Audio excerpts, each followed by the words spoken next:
Assalamualaikum warahmatullahi wabarakatuh. Alhamdulillah, alhamdulillahil muwaffiqi lil ula hamdan yuwaffi birrahul mutakamila. Summa salatu ala rasulil mustafa wal ali ma'sahbin wa tubba'in wila. Taqwal ilahi madaru kulli sa'adatin wa tiba'u ahwa ra'su syarri habaila amma ba'du. Alhamdulillah para hadirin, para jamaah rahimakumullah. Ini malam keberapa sekarang? 6 ya. 6 apa 7? Tergantung ya, kalau Muhammadiyah ada 7 nih. Ntar lebarannya duluan insyaallah ya. Ada orang gitu, puasanya NU lebarannya Muhammadiyah. Nah itu ya. Alhamdulillah, di malam yang penuh dengan keberkahan ini kita masih sama-sama diberikan kesempatan oleh Allah Subhanahu wa taala untuk sama-sama kita hadir dan melaksanakan ibadah yang enggak ada di bulan Ramadan, enggak ada di bulan lainnya selain Ramadan. Mudah-mudahan Allah Subhanahu wa taala berikan kita taufik dan hidayah agar kita bisa istiqomah minal awal ilal akhir dalam rangka kita melaksanakan sunnah Nabi kita Muhammad sallallahu alaihi wasallam. Dikisahkan zaman dahulu Al-Imam Malik punya murid bernama Imam Asy-Syafi'i.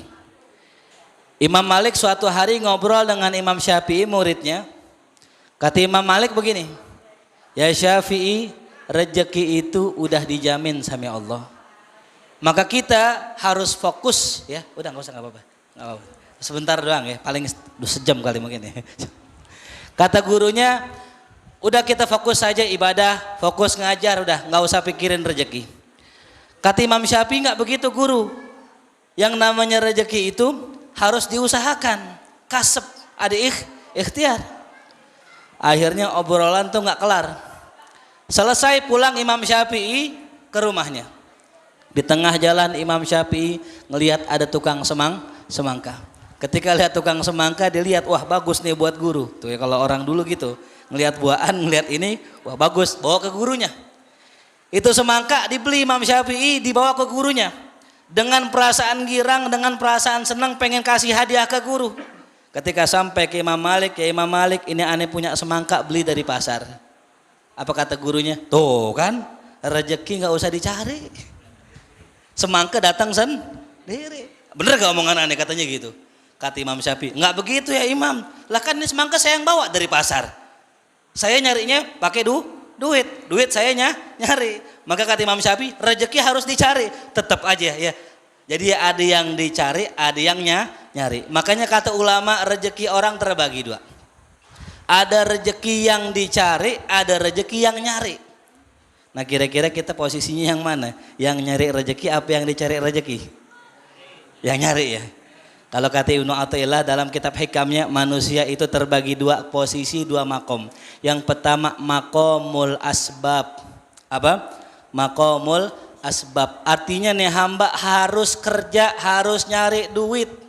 Nggak bisa dicari duit. Lalu yang kedua makomut tajrid. Orang itu dicari amal rezekinya. Kemanapun dia pergi, rezeki ngikutin dia. Itu saya punya guru makomnya tajrid itu. Ya guru kita kayak Hamid Hussein. Itu nggak kemana-mana. Beliau di rumah aja. Khutbah kagak, ya, ngajar kagak, tapi rezeki yang tuh. Nah jadi dalam momentum bulan puasa ini kita pun sama. Ya. Nggak semua dari kita rezeki nyamperin dia. Ya kayak saya, alhamdulillah saya mau buka puasa. Saya bilang sama bini nggak usah masak. Nggak usah masak. Kata saya sama istri saya, alhamdulillah jam 5 ada yang bawain nasi mandi. Oh, alhamdulillah. 5:30 ada yang bawain bebek. Alhamdulillah. Itu namanya rezeki nyamperin. Ya, namanya apa? Cuman jangan ditiru sama jamaah ya. Jangan bilang sama bininya, ya nggak usah masak ntar sore. Sampai subuh nggak makan. Ya. Makanya kita nggak boleh naib. Kalau para asatis rezeki nyamperin dia bisa terawih dengan tenang, dia bisa witir panjang-panjang, dia bisa ngaji, ngajar dan sebagainya. Jangan disamain sama jamaah. Karena nggak semua jamaah ini Fulusnya banyak ya. Kalau kita kiai, kita sholat aja ada yang ngasih amplop. Kita sholat tuh bayangin, sholat sunnah. Kita ceramah, kewajiban kita sebagai dai ngajak orang ke jalan Allah, dikasih baju koko ame gamis. Lagi mana tuh orang-orang yang bawah itu? Makanya kalau saya lihat lewat sini tadi sepanjang jalan itu banyak orang dagang, betul gak? Ada yang dagang kolak, ada yang dagang pisang, ada yang dagang lontong, masih pada dagang, dagangannya belum habis. Apakah kita ketika melihat mereka, masa orang bulan puasa nggak terawih? Nah, itu yang saya bilang tadi, mereka berdagang tapi niat ibadah itu bisa mengungguli kita yang sholat terawih 20 rakaat. Ini yang paling penting. Karena jangan sampai ketika kita ngelihat ada orang dagang, sibuk dagang, kita remehkan mereka. Kita kecilkan mereka lantaran mereka nggak sholat tarawih. Bisa jadi dagangnya mereka karena niat ibadah itu lebih afdol daripada kita yang sholat sunnah 20 rakaat. Kenapa? Mereka dagang sampai malam menghidupi anak istrinya. Mereka dagang sampai malam mungkin menghidupi anak yatimnya. Tuh. Makanya dikisahkan dalam suatu hari di pasar. Ada seorang kasyaf, orang bisa ngelihat apa yang orang nggak lihat. Diketemukan ada sesosok jin yang berwujud manusia. Ya, jadi ada juga jin berwujud manusia. Ditanya, ente ngapain di pasar? Ane mau godain manusia biar pada sesat. Itu. Lalu kemudian jalanlah dia ke sebuah toko. Ke sebuah toko perhiasan. Sampai di toko perhiasan, nih orang kasyaf ngikutin nih jin yang nyaru jadi manusia. Dibilang, bang saya beli ini bang, beli ini. Nunjuk-nunjuk. Barang diturun-turunin. Ketika diturunin barang, azan berkumandang. Allahu Akbar, Allahu Akbar. Ini yang dagang tadi bilang, bang mohon maaf bang, ini dagangan ntar aja kalau mau beli ntar habis sholat. Enggak, saya mau sekarang. Kata yang dagang, ente setan nih. Luar biasa, yang dagang tahu. Padahal yang dagang kagak kasyaf. Yang jin kaget, lah kok dia tahu gue setan nyaru. Kata ini orang, tidak ada makhluk yang membuat orang jauh dari Allah melainkan itu setan. Jadi kalau kita buka warung, pas azan ada yang beli, siapa itu? Siapa? Setan. Pas azan mau tarawih, ada yang ngajakin, kata bininya yang ayo yang tadi siang kan kagak gitu katanya. Berarti yang ngajakin bininya siapa? Kurang kencang siapa? Jadi kalau ada orang lagi dagang, azan berkumandang, ada yang beli, dipastikan itu siapa? Kurang kencang siapa? Setan. Kan dalam Quran Allah berfirman, Qul a'udzu birabbin nas, malikin nas, ilahin nas, min syarril waswasil khannas alladzi yuwaswisu fi sudurin nas minal jinnati wan nas. Yang namanya setan itu enggak berbentuk jin doang. Yang namanya setan itu tadi minal jinnati wanas, termasuk jin dan manusia.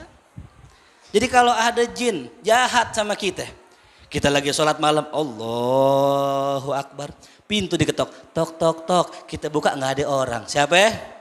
Setan. Pernah ngalamin?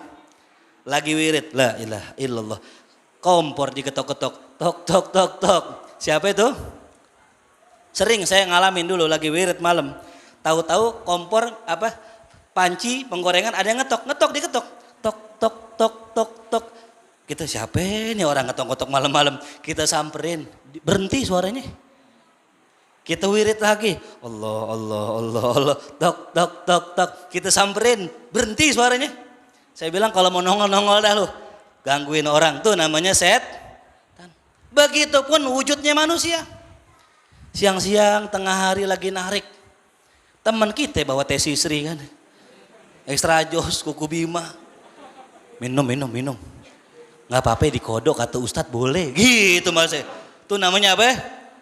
Setan. Ya, johor. Lemangan enak banget ya, apalagi ngelihat cendol tuh, gelasnya berkeringet tuh. Ya Allah. Johor. Mana tadi siang panas banget lagi ya? Panas gak tadi siang? Udah tahu begitu jangan pakai narik. Ya, yang narik jangan pakai narik siang-siang, ketahuan panas. Nanti kalau kita narik capek, aus, ya Wahyu ya. Ngelihat tukang cendol ya Allah, bawaannya mau minggir aja bawaannya. Wah, motor gue jalan sendiri ini. Allahu Akbar, na'udzubillah min. Ya.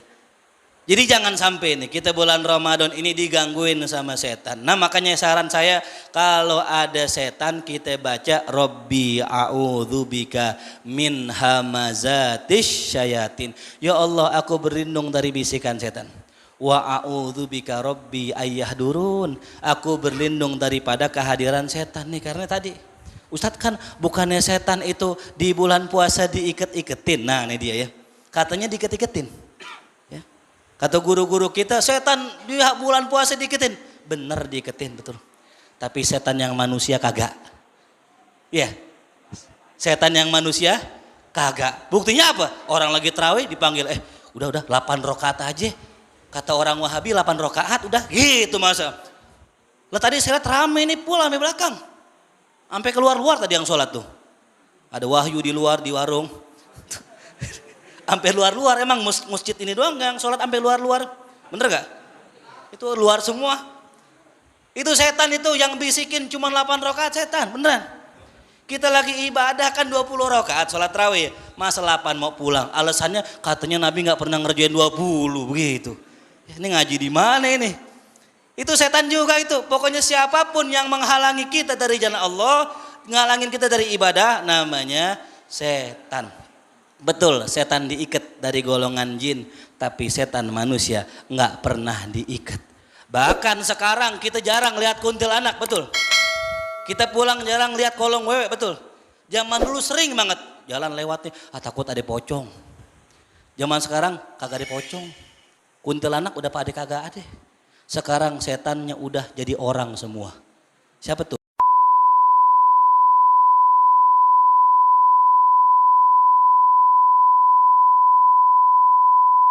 Katanya, lah kan saya landangkalan. Ini namanya apa nih?